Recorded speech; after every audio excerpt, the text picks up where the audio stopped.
masuk semua, mari kita mulai perkuliahan. Tolong dinyalakan kameranya.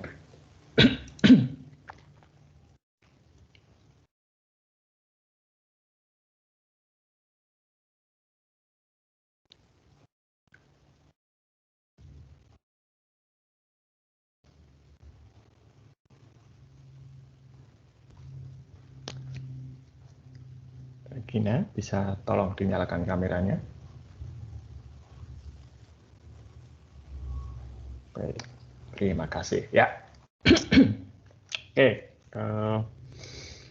Semoga liburan kemarin bisa bermanfaat ya dan membantu kalian untuk menyegarkan suasana. Nah, minggu depan kita sudah mulai memasuki masa ujian tengah semester. Ya, ada ujian tengah semester, tetapi bentuknya semacam take home. Ya, artinya Anda akan saya berikan waktu setidaknya 24 jam untuk mengerjakan. Ya, jadi nanti misalnya, sebentar, saya nggak lupa jadwalnya kapan ya, tapi misalnya jadwalnya itu jam 8 pagi hari Kamis, maka hari Rabu jam 8 pagi itu soal sudah saya unggah ke situs kuliah. Nah, nanti berarti kan kalau dari jam 8 sampai jam 10 mengerjakannya ada 26 jam bagi kalian untuk mengerjakan dan mengunggah. Bentuknya nanti berupa kalian ada satu kasus dan dikerjakan. Yang harus dipelajari nanti itu adalah tentunya satu SQL, ya itu pasti keluar. Kemudian modeling dengan ER, enthalpy relationship diagram, dan normalisasi. 3 ini nanti yang menjadi bahan utama untuk ujian tengah semester. Ya, oke. Dan kalian sudah dilatih itu semua, ya sudah pernah ada tugas, sudah pernah pelatihan saya tunjukkan caranya di kelas dan lain sebagainya. Ya. Oke, jadi nanti silakan itu dipelajari untuk selanjutnya. Sorry. Nah, itu ya. Jadi nanti silakan bersiap. Jika ada kesulitan di dalam mengunggah soal terutama ya, itu nanti bisa dihubungi saya. Ya, tapi saya tidak akan membantu Anda di dalam mengerjakan ujian tentunya. Ya, tapi kalau ada hal-hal yang perlu diklarifikasi di dalam soal ya dan ada hambatan lain bisa ditanyakan pada saya. Ya. Nah, nanti semua jawaban itu harus dituliskan di dalam dokumen Word ya. Jadi kalian mau pakai apa saja untuk mengerjakan silakan, tapi jawabannya ditulis di dalam dokumen Word. Ya. Itu. Ya. Sampai di sini dulu ada pertanyaan nggak mengenai ujian tengah semester?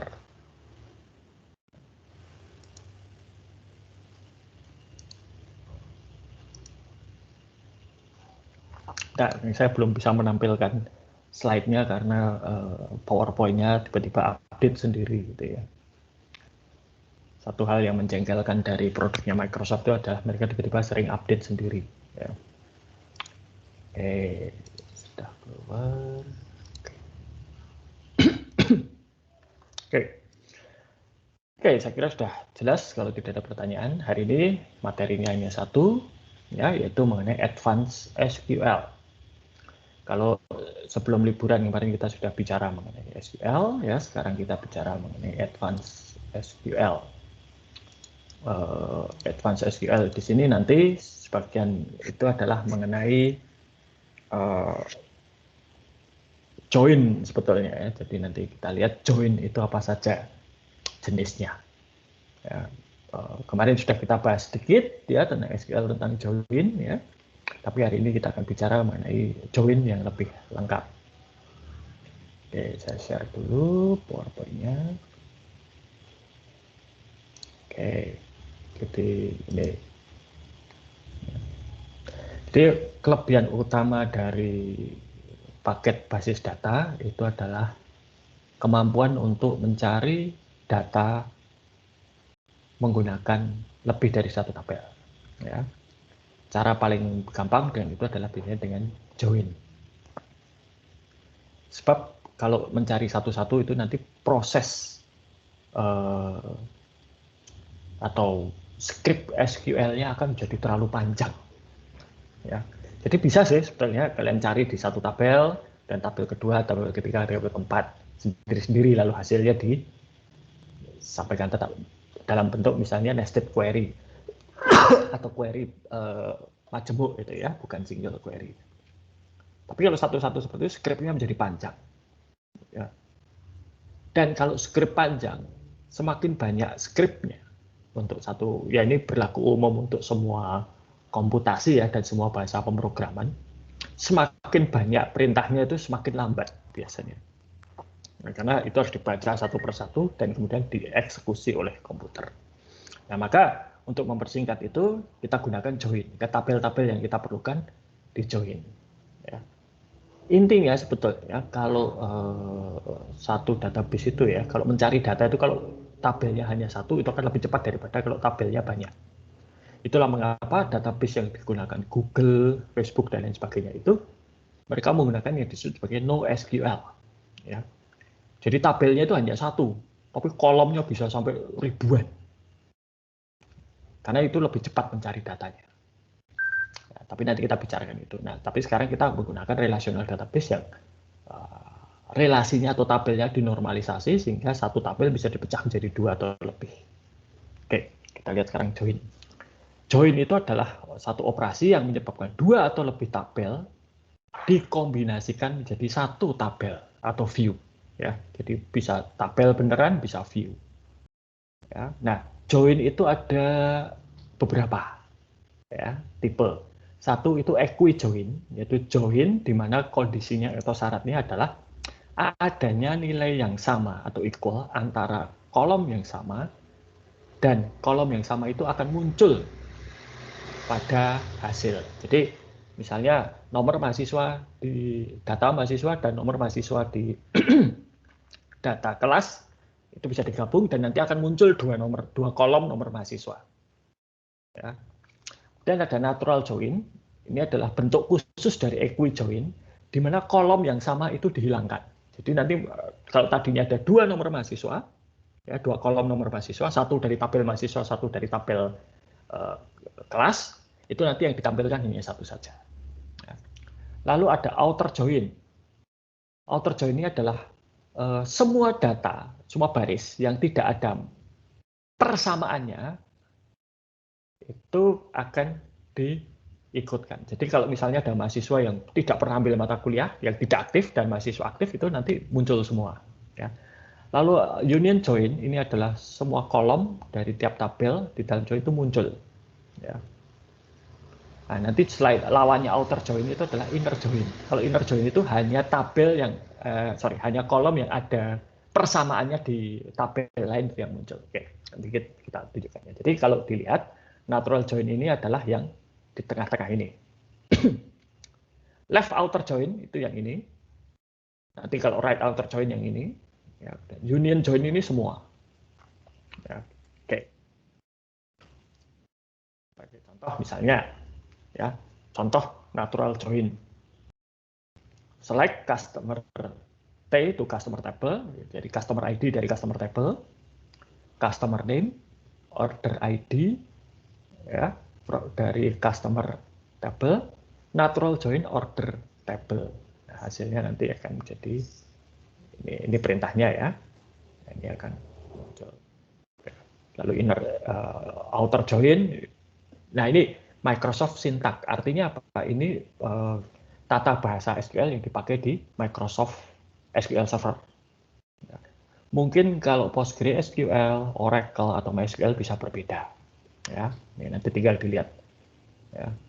Nah, hasilnya akan seperti ini. Ya. Ini Anda lihat, ada barang-barang ya yang tidak ada order ID-nya, tapi tetap dimunculkan. Ya, ini hasil outer join. Lalu join itu juga bisa macam-macam banyak ya. Multiple table. Nah, kalau Anda itu akan mencetak invoice, ya. Cetak invoice kan kalau dilihat dari tadi model datanya di sini ya, invoice. Anda lihat ini tabelnya itu nggak ada invoice ya. Dulu ketika SIA, Anda ketika mungkin pernah membuat aplikasi dengan Microsoft Access, saya sering melihat satu kesalahan ya agak susah untuk dikoreksi, yaitu ada mahasiswa yang membuat tabel invoice untuk menampung data invoice. Padahal invoice itu berasal dari mana? Invoice itu berasal dari konsumen yang memesan produk. Maka kalau akan membuat invoice itu adalah query saja. Konsumen yang sudah memesan produk tertentu. 3 tabel. Itu nanti menjadi invoice. Oke, nanti nah ini adalah invoice untuk order nomor 1006. Ya. Select dari customer table to customer ID, customer name, customer address, city, state, bukan sate ya, state, postal code, dari tabel order itu order ID, order date, quantity, product description, standard price, lalu dia melakukan operasi, quantity kali unit price, dari customer T, order line T, dan product T. 4 tabel itu terlibat di sini. Where customer ID di customer table sama dengan order line customer ID.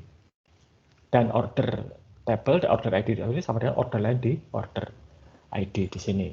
Ya, lalu di sini spesifik disebut angka 1006. Ya. Nih, hasilnya nanti akan seperti ini. Jadi nanti kalau akan membuat aplikasi invoice gitu ya, invoice itu bukan tabel, invoice itu hasil query dari tabel.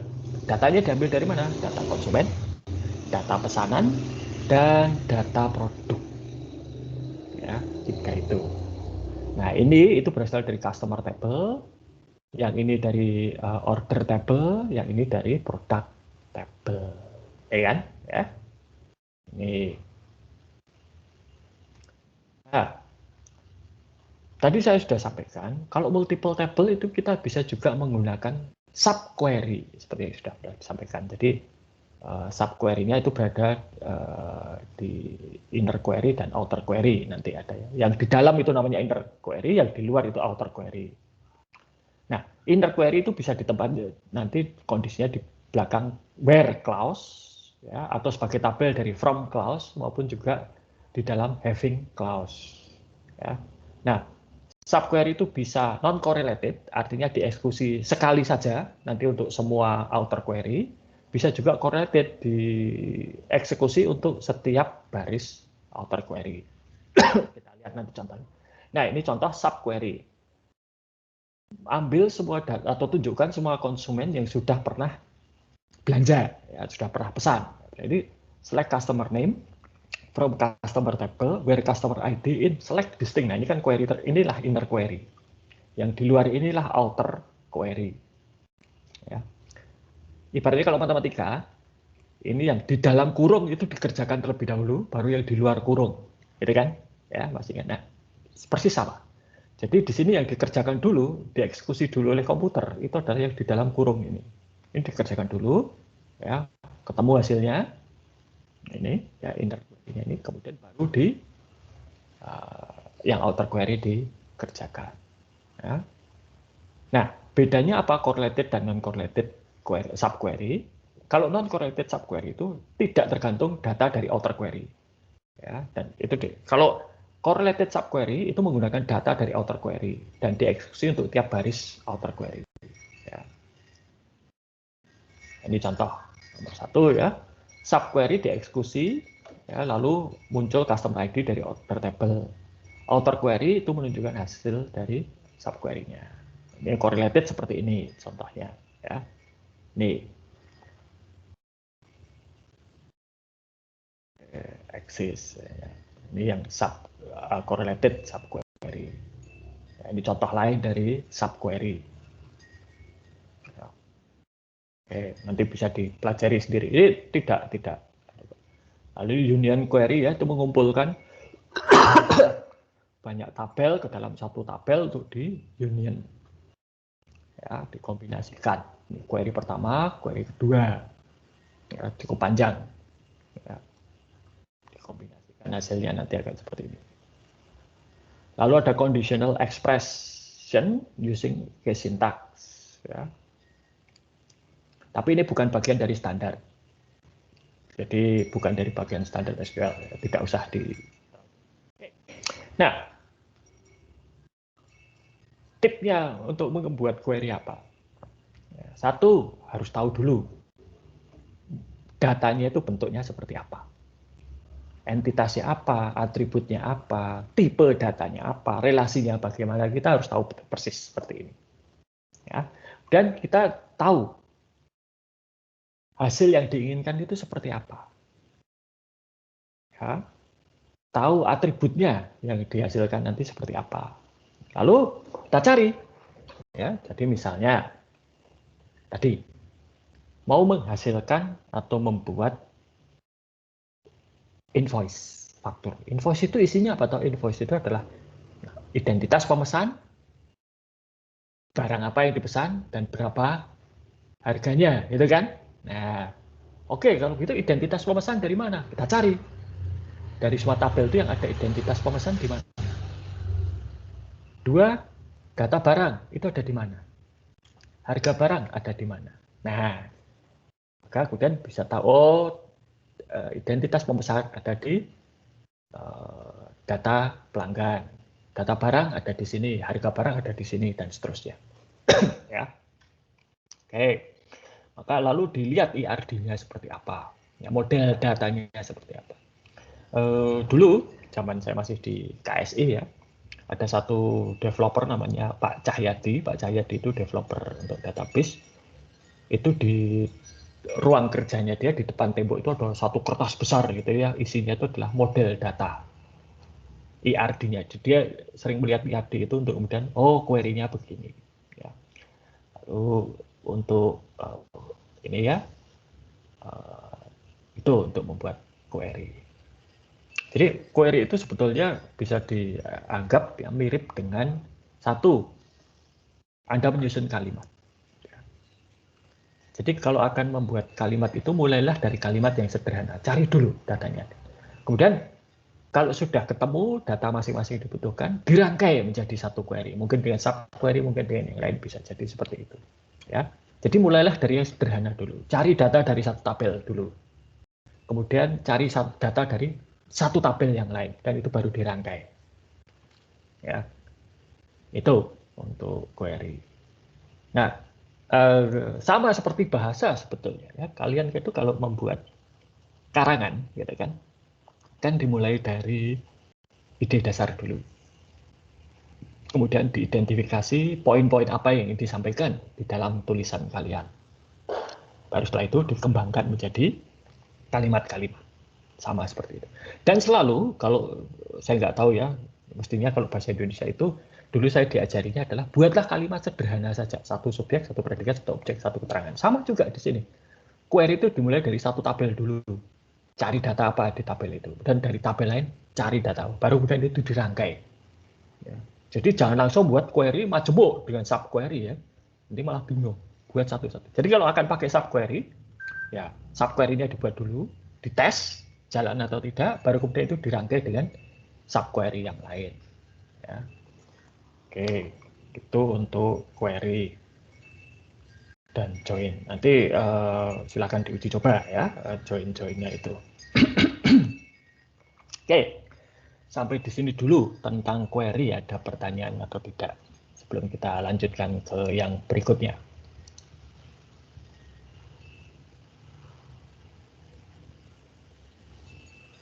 Oke. Kalau kalian lihat di situs kuliah ya, pada bagian ini di pengumuman ya, bukan di pengumuman, di bagian atas ya, gitu ya, kalian bisa lihat. Nah, ini ada SQL flashcard. Ya, ini di sini ada, nah ini ada bermacam-macam ya, flashcard SQL, ada 64, apa itu foreign key, apa itu referential, ini semua tentang SQL. Ya. Di sini juga ada misalnya join ya, inner join, outer join, in dan exist, where, clause, and, or, menambah kolom, primary key, dan seterusnya. Itu ada 64 di sini. Ya, nanti bisa dipelajari untuk di baca-baca dan juga untuk supaya Anda lebih menguasai query. Query itu tidak banyak perintahnya ya. Jadi lebih kepada bagaimana Anda merangkai query itu menjadi merangkai SQL, perintah-perintah SQL menjadi query yang bisa menemukan data. Intinya tadi itu, cari datanya ada di tabel mana, ya. Buat query untuk mengambil data itu pada satu tabel, buat query berikutnya untuk mengambil data dari tabel yang lain, dan rangkailah query-query itu entah dalam subquery atau menjadi rentetan perintah SQL di dalam script satu persatu, gitu ya. Itu tipnya. Nanti semakin Anda sering membuat SQL script query akan semakin ahli. Ya. Oke. Baik, kalau belum ada pertanyaan, saya lanjutkan sekarang. Ini masih tentang Advanced SQL, karena berikutnya ini adalah transaction. Nah, transaksi. Di sini transaksi itu bukan dalam artian transaksi pertukaran aset ya. Saya memberi kas, dapat barang. Saya menerima kas, menyerahkan barang. Bukan itu. Itu transaksi keuangan atau transaksi bisnis. Di sini transaksi di dalam database itu adalah satu unit kerja yang harus diproses semuanya atau tidak sama sekali. Oke. Gunanya untuk apa? Ya. Oke, Anda tentunya ingat pernah membuat SQL script ya. Misalnya memasukkan data, ya, insert. Jadi bayangkan skenario-nya begini ya. Saya tulis dulu saja. Bayangkan skenario-nya begini. Kalian ke ATM, ya, masukkan kartu ATM, masukkan PIN, ya kan? Apa prosesnya yang terjadi ketika kalian memasukkan PIN? Berarti kan kalian input, ya, lalu dibanding, misalnya PIN-nya 1, 2, 3, 4, 5, 6. Dicek apa oleh program aplikasi. Query inputnya, PIN-nya Angger itu berapa toh? Sekian, bandingkan dengan input dari Angger. Sama tidak? Kalau sama, lolos. Ya, kalau tidak, tolak, kan begitu. Oke, lalu Angger transfer uang ke Ellen misalnya, 1 juta. Proses kalau transfer itu apa toh?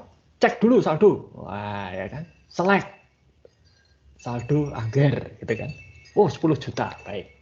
Lalu dimulailah transaksi. Ambil 1 juta, rekeningnya Angger di debit 1 juta, untuk ditransfer ke Ellen 1 juta. Tapi ternyata ketika rekeningnya Angger ini baru di debit 1 juta, sudah berkurang ya, dari 10 menjadi 9 juta, listrik mati. Jadi rekeningnya Angger sudah di debit, tapi yang 1 juta ini belum dikreditkan ke rekeningnya Ellen. Listrik mati. Bisa terjadi kan? Sering, ya toh? Oke, meskipun kalau ATM mungkin ya agak sulit karena ATM itu sekarang dilengkapi dengan baterai dan lain sebagainya. Tapi kemungkinan itu terjadi. Bisa mati listrik, bisa gangguan komunikasi data, macam-macam.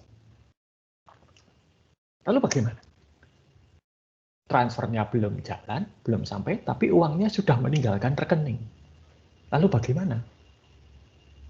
Nah, itulah peran dari transaksi di dalam database. Ya, jadi transaksi itu adalah satu unit. Nah, nanti dimulai dengan ada begin transaction dan end transaction. Lalu di antara begin dan end ini semua harus dieksekusi. Ya, oke, nanti kita lihat. Kita teruskan dulu.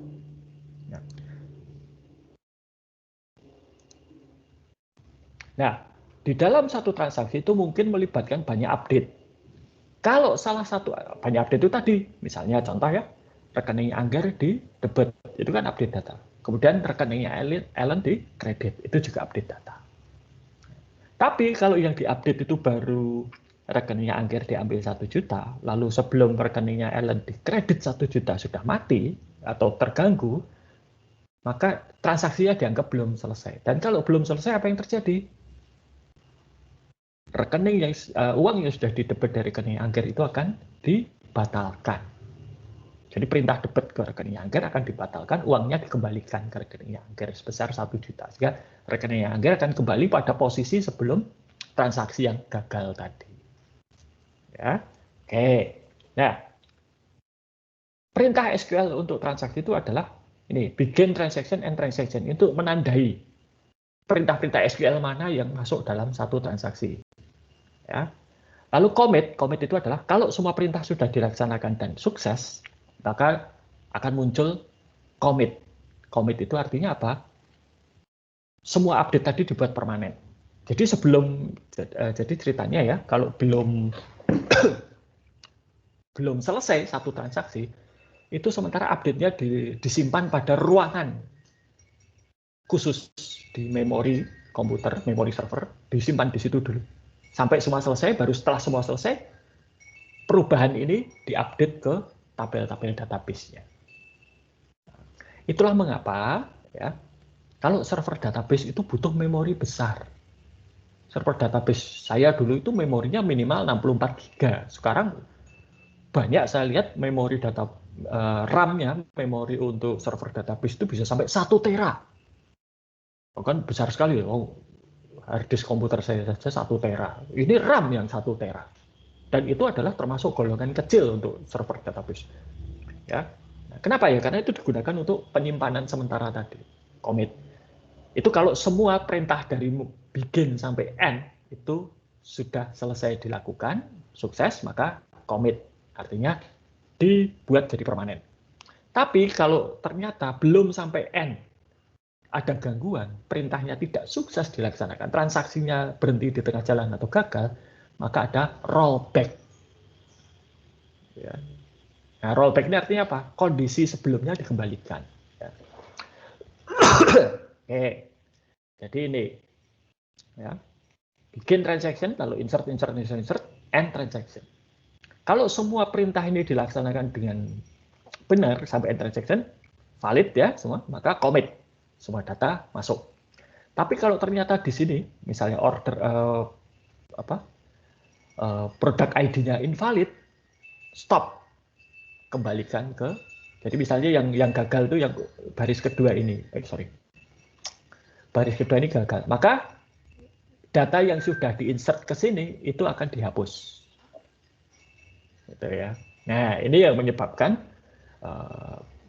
transaksi-transaksi keuangan itu bisa berjalan dengan lancar meskipun terjadi gangguan. Ya, dengan perintah transaction. Nah, ini bermacam-macam dialeknya ya. Untuk Microsoft SQL Server itu punya namanya Transact SQL. Oracle itu punya PS SQL ya, dan lain sebagainya. Itu nanti perintahnya macam-macam. Oke, jadi itu transaksi. Nah, sering sekali satu produk database itu dinilai dari kinerjanya, dinilai dari berapa transaksi per menit atau per detik yang bisa mereka lakukan. Dulu saya ingat betul salah satu iklannya Oracle itu mereka bisa menangani jutaan transaksi per detik. Saya pikir transaksi jual beli, ternyata enggak, transaksi transaksi database ini. Ya. Oke, ini untuk menjamin supaya satu proses itu selesai dengan sempurna. Jadi kalau misalnya tadi rekening Angger di debit 1 juta, kemudian rekening Ellen di kredit 1 juta, bikin sudah end kan ya sudah itu commit. Jadi tapi kalau rekening Angger di debit 1 juta belum sampai dikreditkan ke Ellen 1 juta sudah terganggu error, maka rekeningnya Angger akan di transaksi tadi akan dibalik ya, yang di debit dibatalkan.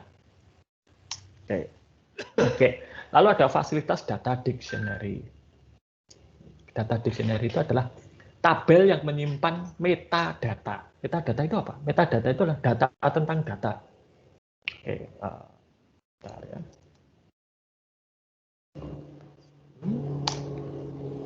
Saya tunjukkan.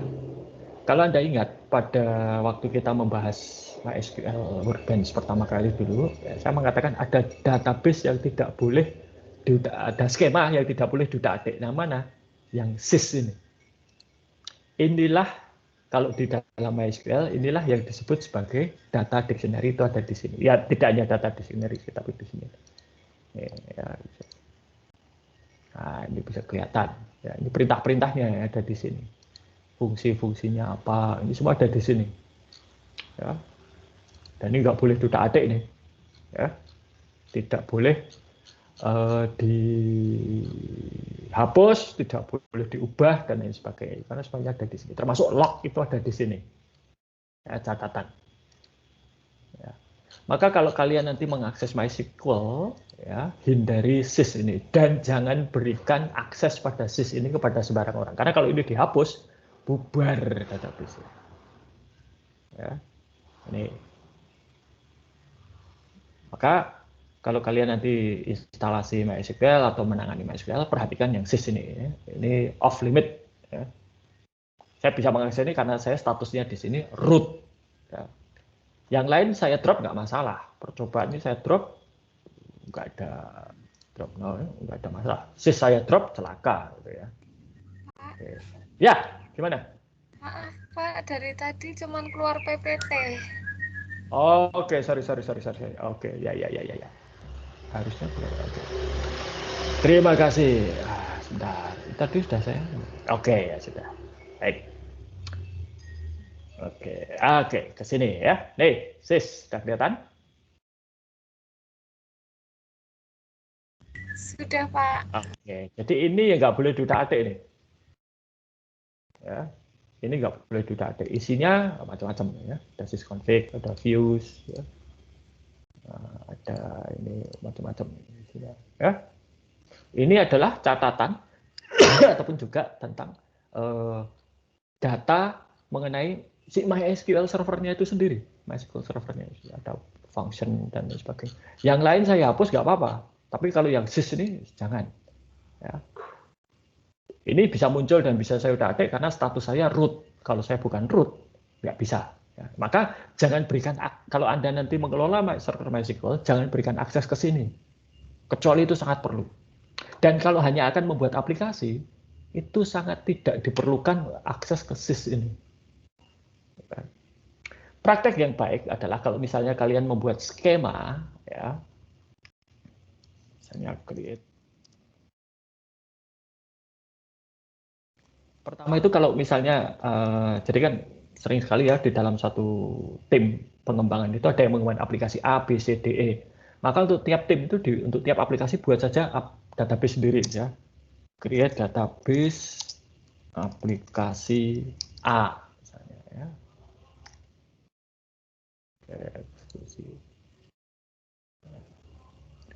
Nah, ini kan ada aplikasi A, gitu ya. Lalu nanti berikan ini orang-orang yang bekerja di aplikasi A akses ke sini, tapi tidak ke yang lain, ya, supaya tidak saling mengganggu, ya, itu. Dan supaya kalian juga nanti mudah di dalam mengelola. Ya, jadi, oh, database A itu atau skema A itu untuk aplikasi A, database B untuk aplikasi B. Ya. Kalau nyampur, wah, susah setengah mati. Ya, itu. Oke, kita lanjutkan dulu. Oke, sini ya. Oke. Jadi itu data dictionary. Ya biasanya user itu bisa melihat, tapi juga sebaiknya dibatasi. Ya, user are restricted from updating them. Ya, dan seterusnya. Nah, mulai dari SQL tahun 99 dan 2000 ke sini itu ada beberapa tambahan perintah. Ya, misalnya user define data types. User itu bisa mendefinisikan sendiri tipe data yang mereka butuhkan. Karena kadang-kadang tipe data yang dibutuhkan tidak ada di dalam standar MySQL. Boleh. Ya. Kemudian ada fungsi analitik. Ya, ini sekarang kan kita sedang di Departemen Akuntansi itu sedang mereview kurikulum, ya, dan nanti sudah saya usulkan untuk ada mata kuliah pilihan yaitu analisis data. Nah, ini bisa, kalau analisis data itu selama ini kan pakai paket statistik atau pakai Excel gitu ya. Nah, tapi ini langsung dari database-nya itu ada perintah namanya OLAP, Online Analytical Processing. Jadi dari datanya itu, kalau kalian pakai paket statistik atau Excel, yang terjadi adalah data itu harus diambil dulu dari database. Tidak boleh langsung mengakses database-nya, itu bahaya. Ya, tetapi kalau dengan OLAP ini, dari database-nya itu langsung diolah. Ya. apa misalnya?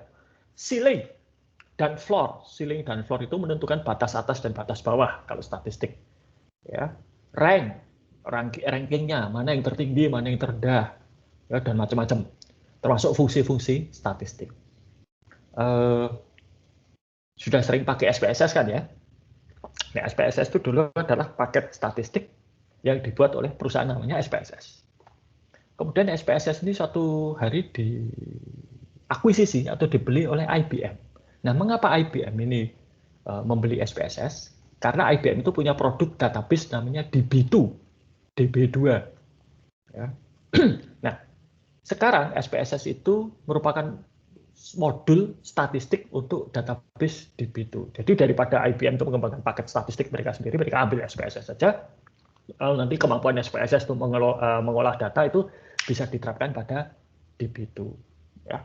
Lalu tipe data baru, ya, ada big integer untuk bilangan yang sangat besar, multiset, XML, dan lain sebagainya. Ya. Lalu create table like, ini buat tabel baru, mirip dengan yang sudah ada. Jadi di dalam database tidak ada copy paste tapi pakai ini. Lalu bisa merge table dan seterusnya. Lalu ada persistent store modules, ya. Lalu ada ini, ya, tadi saya katakan Oracle itu punya PL/SQL, Microsoft SQL Server punya Transact SQL dan seterusnya. Oke.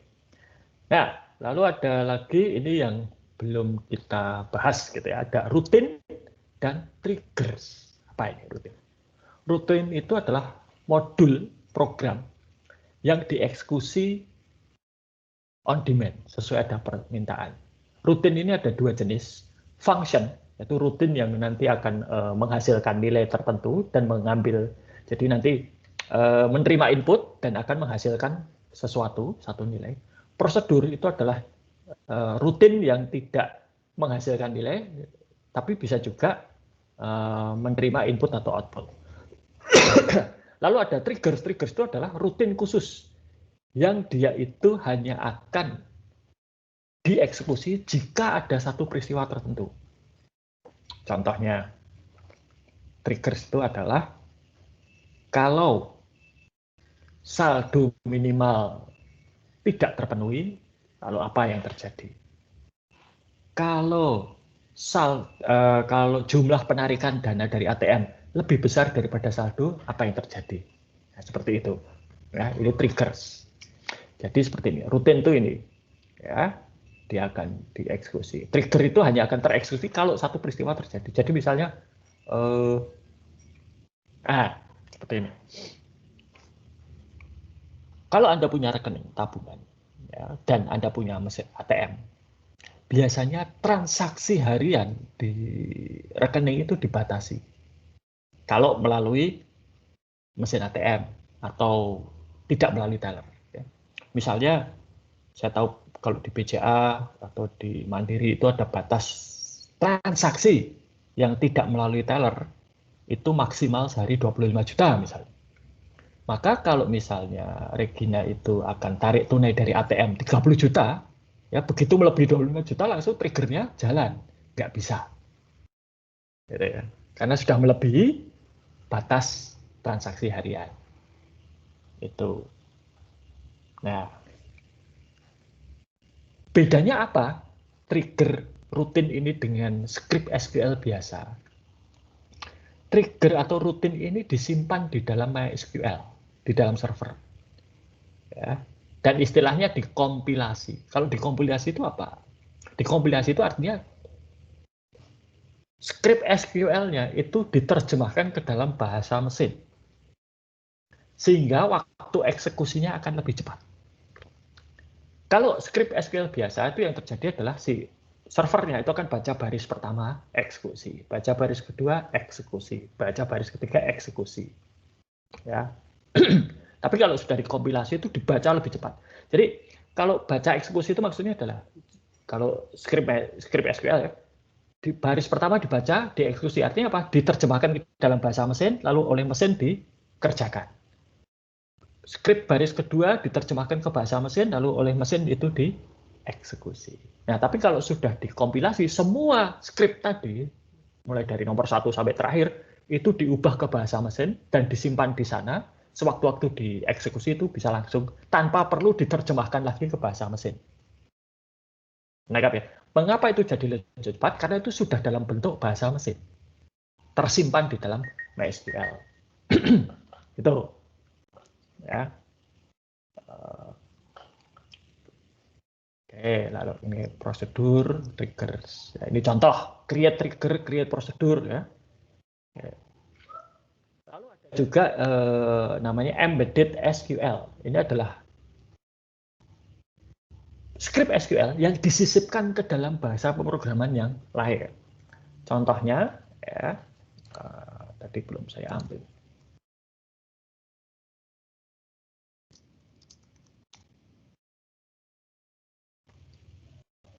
Ini contoh. Ya. Oke. Nah, jadi contoh. Ini itu adalah perintah-perintah di dalam, sorry, sebentar, nggak kelihatan. Saya salah lagi. Oke. Ini ya. Oke. Sebentar.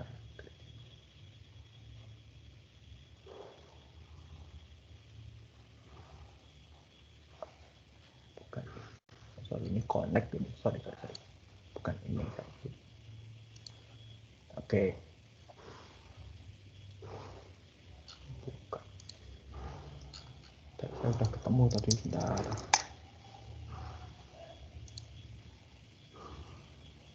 Oke. Ini kan perintah SQL ya. Select apa itu ya. Jelas ya. Nah, ini itu adalah perintah-perintah bahasa PHP.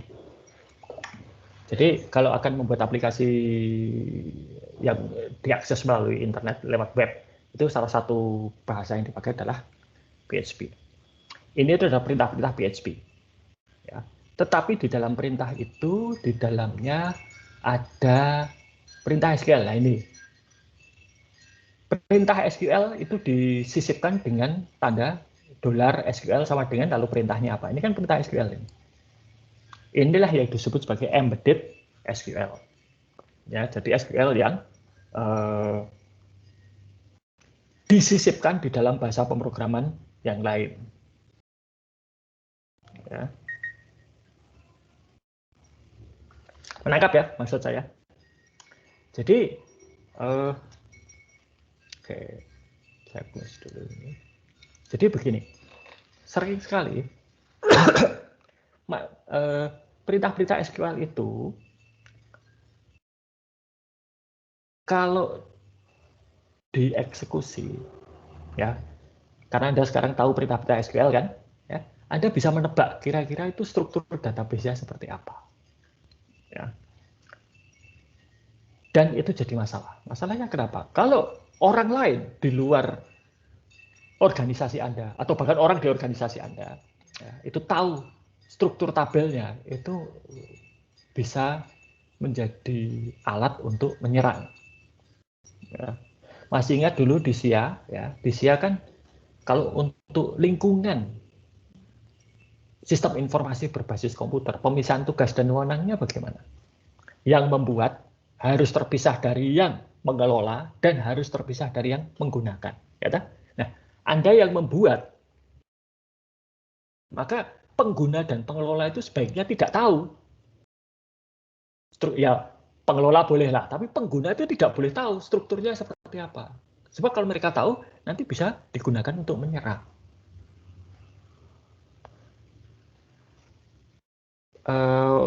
Hukum pertama di dalam security itu adalah aplikasi itu harus black box. Artinya apa? Orang di luar aplikasi itu, jadi para pengguna yang menggunakan atau yang berinteraksi dengan aplikasi itu, tidak tahu apa yang terjadi di dalam prosesnya. Pokoknya tahunya input, keluar output. Dah. Mau inputnya itu diolah 100 kali, 1000 kali, 10 tabel, 1000 tabel, 1 tabel, nggak ada yang tahu. Tahunya apa? Input masuk, keluar output. Selesai. Ya. Nah, tapi kalau saya sebagai pengguna tahu, oh, itu ada 20 tabel di sana. Strukturnya seperti ini, atributnya seperti ini, tipe datanya seperti ini. Nah, ini input data ini itu akan masuk ke tabel itu karena input data ini tipe datanya sekian, ukurannya sekian karakter dan lain sebagainya, ya kan? Bahaya karena saya bisa merancang data khusus yang nanti akan mengacaukan database. Ya. Nah, maka kemudian ada embedded SQL. Jadi supaya perintah SQL itu disembunyikan di dalam script, ya seperti ya tadi ini, ya di dalam inilah, ya seperti ini.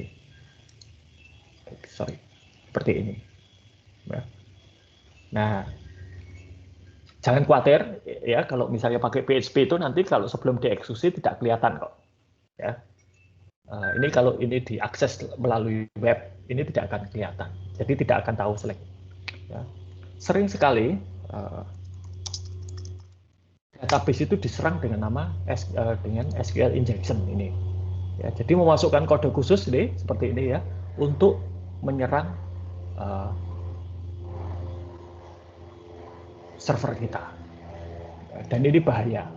Maka itu tadi saya bisa melakukan SQL injection kalau saya tahu struktur datanya, tabelnya apa saja, atributnya apa, tipe datanya apa, ukurannya berapa, saya bisa merancang. Tapi kalau tidak, saya tidak tahu. Maka tadi database itu harus dalam bentuk black box untuk semua orang di luar tim pengembang atau pengelola, ya, user itu terutama.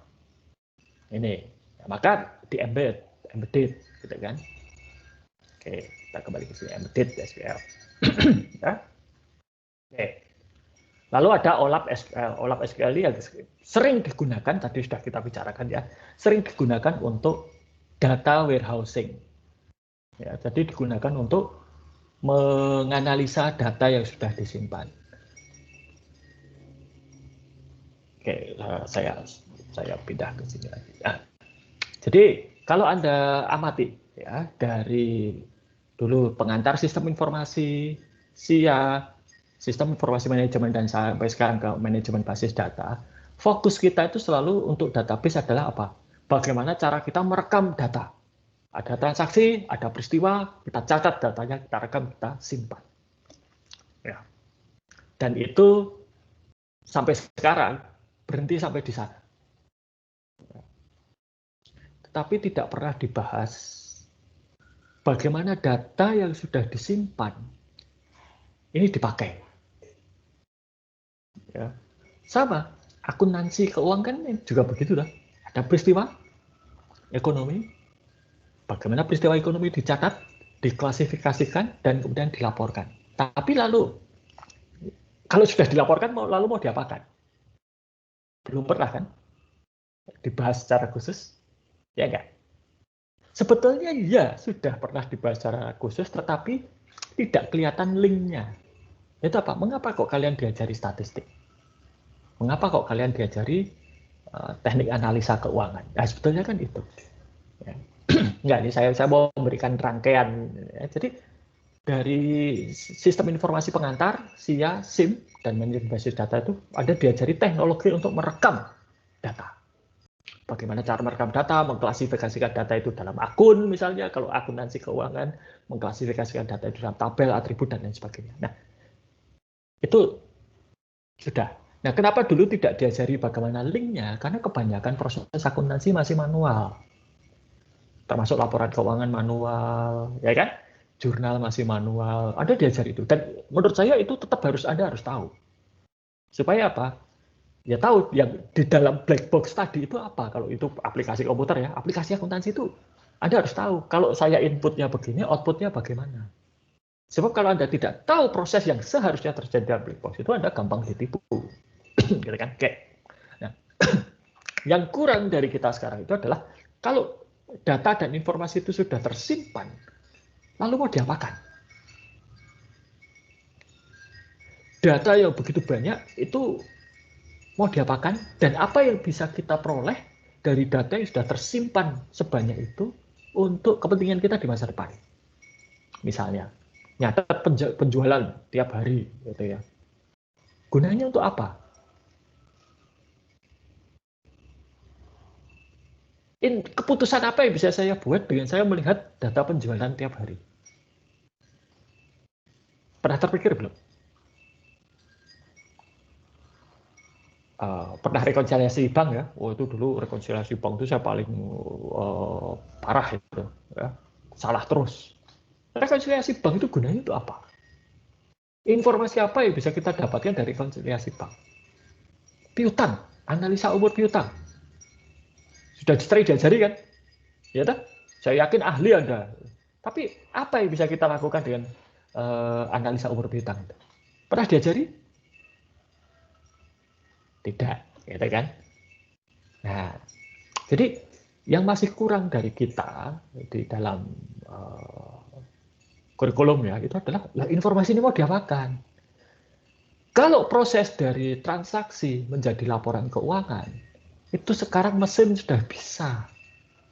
Nggak perlu Anda, nggak perlu Paul, nggak perlu Regina, nggak perlu Ellen, nggak perlu Samiaji, nggak perlu Angger.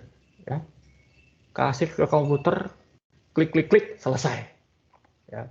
Coba kalau misalnya ya kalian beli pulsa di Tokopedia. Manusianya yang mana? Manusianya ya kalian itu sebagai pembeli kan, klik klik klik, klik pesan pulsa, klik bayar, pembayaran selesai, pulsa masuk, tidak ada masalah. Datanya tercatat ya tercatat. Nah, tapi mau diapakan? Ini jadi setelah data itu selesai dan laporan keuangan itu siap, lalu mau diapakan informasi ini? Mari saya bicara dengan Pak Toto ya sebagai salah satu contoh misalnya. Ya ini agak apa namanya? Bukan contoh yang baik. Tetapi misalnya begini.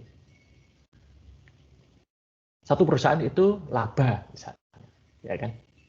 Contohnya baik ini, laba. Laba itu biasanya akan diapakan? Paul, kalau satu perusahaan laba, labanya itu biasanya dialokasikan kemana, Paul?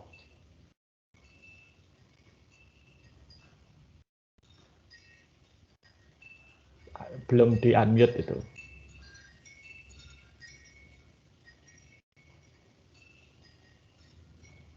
Oke. Udah. Ya. Kalau satu perusahaan laba itu biaya dialokasikan kemana labanya? Digunakan untuk apa? Untuk ini. Apa ya? Udah lupa. Waduh, masa lupa loh kamu itu. Ya, nomor satu kan biasanya menjadi akun laba yang ditahan toh. Oke. Nah, laba yang ditahan ini kan bisa digunakan untuk dua hal. Satu, untuk dibagikan kepada para pemegang saham dalam bentuk dividen, ya kan? Dua, bisa diinvestasi ulang. Nah, mesin nggak bisa buat keputusan ini, baiknya dijadikan dividen atau mau diinvestasikan ulang. Ya. Nah, maka itu peran manusia di situ. Oke, lalu tadi misalnya analisa umur piutang untuk apa sih? Ini sering dilakukan istri saya. Istri saya itu sering sekali melihat laporan. Istri saya itu dari bagian penjualan, sales. Dia setiap hari itu dapat laporan. Berapa banyak konsumennya itu yang sudah mendekati OD, overdue. Jadi batas mereka bayar piutangnya itu kapan? Kalau sudah mendekati kurang seminggu misalnya, dia akan memerintahkan itu tolong ditagih, diingatkan untuk bayar. Atau kalau sudah OD, ya ditagih tetap. Sering sekali ya, ini contoh ya. Piutang tidak tertagih itu, apalagi dalam jumlah besar dan waktu yang lama, itu seringkali menjadi indikasi adanya fraud. Nah, belum tahu kan? Pernah diajari nggak di akuntansi keuangan? Ini kalau ada piutang tidak tertagih sekian lama, itu biasanya perlakuannya kalau di akuntansi keuangan diapakan? Dihapus kan? Ya enggak? Tapi kok piutang tidak tertagih lama ini tidak pernah diselidiki untuk apa? Saya nggak tahu kalau di audit apakah diajari atau tidak. Tetapi prakteknya istri saya itu seringkali melihat kalau ada piutang tidak tertagih besar, itu biasanya ada fraud. Fraudnya bagaimana? Jadi misalnya saya tenaga penjualan ya. saya pura-pura jual ke Angger, pura-pura. Tapi Angger itu nggak beli sebetulnya. Saya beli kenapa? Kebetulan kalau Angger yang beli itu dapat diskon 30% misalnya. Ya, karena Angger pelanggan besar, pelanggan lama, selama ini sering transaksi, nilainya besar dan tidak pernah telat bayar piutang. Angger dapat fasilitas diskon 30%. Wah, saya beli untuk saya sendiri. Seolah-olah pakai akunnya Angger. Karena Angger juga dapat fasilitas kredit. Misalnya fasilitas kredit di Angger 200 juta. Saya pakai 100 juta untuk barang saya sendiri. Karena dapat diskon 30%, saya cukup bayar 70 juta seharusnya. Gitu kan? Lalu barangnya saya jual 100 juta. Katakanlah nggak usah 100 juta. Saya jual 80 juta saja, saya sudah untung 10 juta. Ya kan? Nah, tapi ternyata sial. Saya sudah ngambil barang senilai 100 juta, nggak laku. Nggak dapat duit padahal sudah jatuh tempo. Nah, lalu akan dikirimlah orang untuk nagih Angger. Mas Angger, ini utangnya yang sekian puluh juta dibayar dulu. Angger, loh, utang apa? Saya nggak beli kok. Gitu kan. Pembeli tidak mengakui piutang. Nah, itu tandanya terjadi sesuatu. Maka dicek. Fakturnya dicek, ordernya dicek. Ini tanda tangannya Mas Angger di order dengan di invoice kok beda. Gitu kan? Dengan yang tanda tangan asli. Wah, dipalsukan ternyata tanda tangannya. Itu sering terjadi seperti itu. Jadi si tenaga penjualan itu ngiler lihat diskonnya pelanggan yang besar tadi 30%, lalu ambil sendiri barangnya, dijual dengan ya harga tetap di bawah harga pasar, gitu kan. Kalau harga 100 juta dapat diskon 30%, tinggal 70 juta ya. Saya jual 80 juta aja saya sudah untung 10 juta. Itu banyak yang tenaga penjualan yang curang seperti itu. Nah, ini contoh bagaimana data itu bisa dimanfaatkan untuk berbagai kepentingan, fraud, pencegahan fraud, gitu ya. Nah, yang kurang dari kita itu. Jadi kita ini selama ini Anda itu sudah dihajar dengan berbagai materi yang ini loh, kalau ada transaksi datanya dibeginikan, disimpan, dilaporkan. Tapi lalu laporannya itu diapakan? Ini yang belum sampai sekarang. Saya tidak mengatakan laporan keuangan itu kalian analisa untuk beli saham, jual saham, itu enggak. Lebih operasional. Mendeteksi adanya fraud, melihat peluang bisnis, gitu ya. Misalnya,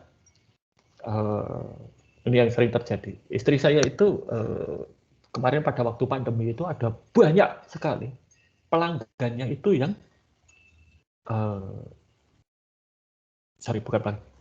penjualannya turun. Padahal mereka itu segmennya adalah segmen, jadi istri saya itu ada segmen pariwisata, segmen sekolah, dan segmen biasa, segmen toko kelontong lah gitu. Istri saya itu bingung, kalau pariwisata dan sekolah menurun biasa ya, ya kan? Oh, sekolah tutup, tempat pariwisata tutup ya jelas, nggak ada yang beli. Tapi kenapa toko kelontong kok ya turun? Apakah karena digantikan misalnya Tokopedia gitu? Enggak, tidak seperti itu.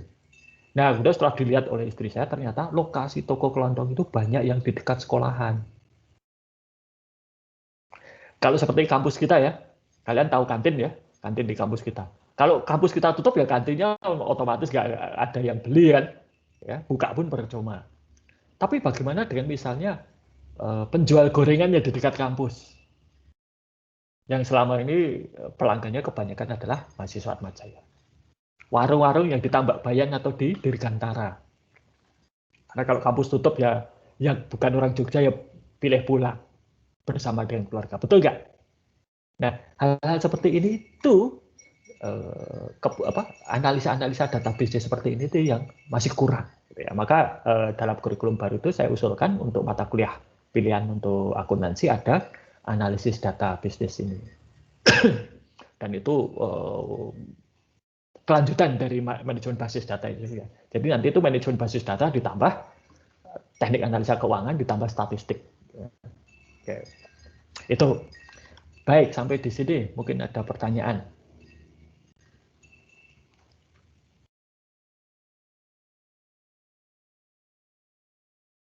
Oke, kalau tidak ada, saya kira cukup sekian ya.